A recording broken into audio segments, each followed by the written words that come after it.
hands down ini adalah salah satu momen paling membanggakan buat gue sepanjang perjalanan gue menjadi seorang investor. Di sini gue pengen sharing-sharing dikit nih tentang success story gue yang siapa tahu bisa memotivasi kalian juga. Jadi gue itu menjadi investor sudah dari tahun 2016. Tentu banyak sekali hal-hal yang terjadi nih sepanjang perjalanan itu. Ada yang baik, ada yang buruk. Kadang gue untung, kadang gue juga rugi. Ya layaknya investor pada umumnya lah. Tidak ada investor yang sempurna ya. Tapi ada beberapa momen-momen tertentu di sepanjang gue berinvestasi itu. Kalau gue looking back ke momen itu, gue merasa bahwa shit, di saat itu gue menjadi bener-bener investor yang luar biasa hebat ya. Gue bangga dengan apapun keputusan yang gue ambil pada saat itu. Nah, salah satu momen membanggakan buat gue itu adalah exactly terjadi waktu COVID crash di tahun 2020. COVID crash tahun 2020 ini tentu sebuah momen yang sangat transformatif ya buat landscape investasi di Indonesia. Banyak banget investor-investor yang lahir pada saat itu ya di tahun 2020 dan mayoritas investor-investor yang lahir ini hanya merasakan nikmatnya investasi di tahun 2020 karena mereka masuk exactly after COVID crash itu rebound. Sementara kita yang udah invest dari tahun 2016 yang udah punya banyak posisi di saham-saham sebelum COVID crash itu terjadi, ya pasti kita ngerasain momen-momen painful di saat market itu anjlok luar biasa. Gue inget pada tahun 2019 exactly di bulan Oktober, gue itu cukup banyak all in di saham BBTN. Gue beli di saham BBTN itu di harga sekitar 1.600-an. Waktu itu puji Tuhan sudah rebound sampai ke harga 2.000-an karena gue inget banget gue beli BBTN itu karena asas pada waktu itu dana KPR di Indonesia itu dinaikkan dan mayoritas distribusinya itu ke BBTN. Jadi gue betting ke sentimen itu bahwa BBTN bisa balik ke harga 2.800 pada saat itu. Jadi gue beli di tahun 2019 Oktober and then gak lama abis itu COVID crash terjadi. Gue inget banget saham BBTN itu dari harga 2.000 turun kalau gak salah sampai ke rendah-rendahnya tuh 600. Jadi portofolio gue itu udah tergerus 60% lebih ya. Tentu layaknya investor pada umumnya kita semua keringet dingin lah, termasuk gue keringet dingin banget karena gue itu adalah orang yang hampir semua dana aset gue itu gue taruh di saham. Gue gak terlalu believe sama aset-aset yang lain. Gue beli di saham 2020, beli BBTN anjlok, portofolio gue turun sampai 60% lebih. Nah, mayoritas dari kita semua investor pada saat kita menghadapi COVID 2020 itu kita memilih untuk cabut. Kita memilih untuk jual saham kita. Karena kita takut ya, mungkin karena kita fearful juga memilih untuk cut loss. Tapi exactly waktu tahun 2020 itu gua alhamdulillah nggak cut loss sama sekali.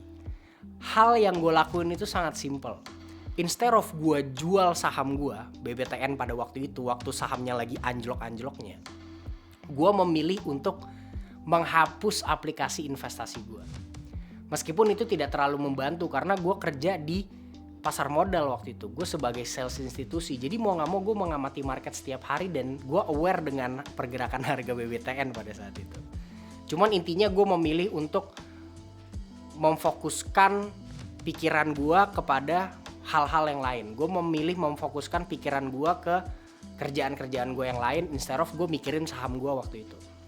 Mindset gue adalah ya udah nggak apa-apa, biarin aja turun sampai sedalam-dalamnya. Nanti kalau ada potensi beli, gue mulai beli lagi. Karena waktu itu gue believe bahwa seberapa jauh pun harga BBTN atau saham apapun turun pada saat itu, gue yakin pada saat itu nggak lama pasti akan rebound dan reboundnya lebih kenceng. Sesuai dengan historical event yang sudah terjadi, crash yang terjadi sebelumnya. Itu aja ya, yang menjadi basis pemikiran gue tuh itu. Gue yakin bahwa kalau market turun sangat kenceng, gue yakin reboundnya akan lebih kenceng lagi. Dan ternyata gue bener. Gue inget banget waktu itu market itu sudah mulai kembali rebound ya, dan gue merasa gue udah cukup confident bahwa okay, I think reversal ini is about to happen. And then gue start buying BBTN lagi di sekitar harga 800-an. Jadi dari harga saham gue rata-rata di 1.600 turun sampai ke 600. Di harga 800-an gue start buying lagi. Kalau nggak salah gue belinya itu 800 sampai ke 1.200 range-nya. Dan gue tahan saham itu sampai akhirnya gue jual di sekitar 2.300-2.400. Jadi di saat mayoritas dari kalian waktu COVID itu merasakan nikmatnya investasi langsung cuan, beli Antam, beli Breeze, dan lain-lain, dan kawan-kawannya semua yang naiknya pada kenceng, especially gue itu merasakan downfall-nya dulu. Dan waktu downfall itu, pada saat itu gue bangga karena gue melakukan exactly satu hal yang orang lain gak banyak lakukan, yaitu adalah gue memilih untuk tidak melakukan apa-apa. Gue memilih untuk tidak menjual sepeser pun saham gue waktu market itu hancur. Karena dengan asas kepercayaan gue bahwa pada saat market hancur dalam waktu yang terlalu cepat, gue yakin akan rebound dalam waktu yang sangat cepat juga, dan itu terjadi. Meskipun analisa gue pada saat itu benar, tapi memang ada asas keberuntungan juga lah. Bisa jadi juga kan pada saat itu ternyata BBTN tidak rebound sekencang yang gue mau. Tapi kebetulan pada saat itu analisa gue juga benar, sentimen yang gue percaya juga ternyata bermain dengan cukup signifikan, dan akhirnya gue cuan tanpa gue rugi sepeser pun di BBTN. Padahal portofolio gue waktu itu turun sampai 60% lebih. So moral of the story-nya guys, kita jadi investor itu kita nggak akan pernah tahu kapan market itu tiba-tiba hancur berantakan dalam waktu yang sangat singkat. Tapi kadang-kadang waktu momen-momen itu terjadi, momen-momen kehancuran itu terjadi, kita merasa gelisah, kita merasa takut, terlalu emosional. Dan di saat kita sangat emosional dan kita mengambil keputusan, disitulah kekalahan besar itu terjadi.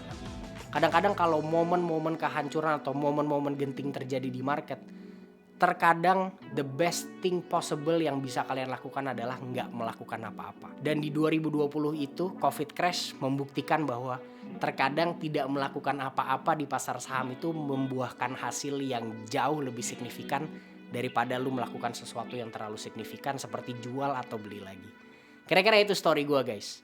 Apa sih story-story membanggakan buat lu sebagai seorang investor? Pasti ada dong.